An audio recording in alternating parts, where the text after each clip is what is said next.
Minister, I just have two quick queries as well, like Deputy Collins. I suppose initially I'd just like to welcome the 25 million for the Arts Council. I think many representatives here and at local authority level were lobbied hard over the last couple of months, and I suppose that funding is broadly welcome, so I'd initially like to welcome that announcement. Just following on from that, a number of small cinemas,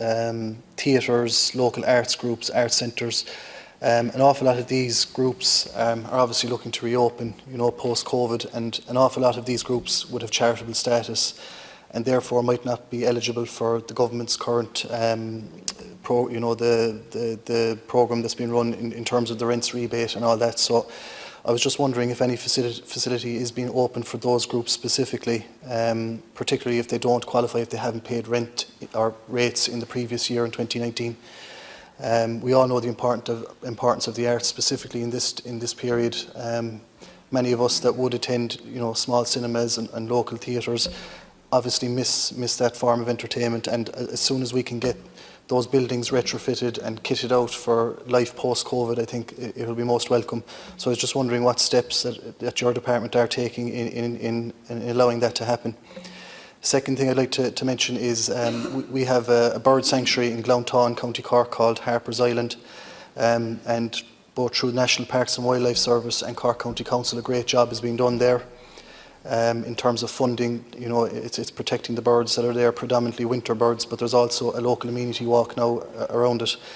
And it's just, as I was reading the Programme for Government document like everybody else, I suppose I would just like to see that all that funding that is being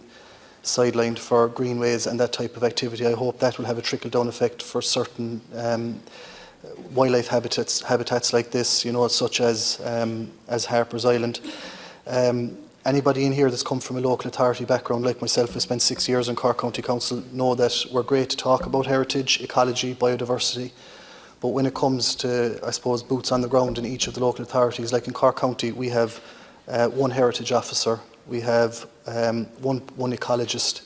and I suppose we're great in here to talk about the tremendous work that they do, but if we don't resource them, and I'm hoping that if this government is formed and the programme for government is delivered, I'm hoping that we put real emphasis on these people and I suppose stop using it as a talking point and deliver on the ground, because unfortunately in this country an awful lot of the good work that happens in this industry, while the local authorities are doing great work, they're under-resourced, and unfortunately we surrender a lot of the responsibility to local community groups, and I think that needs to change. Thanks.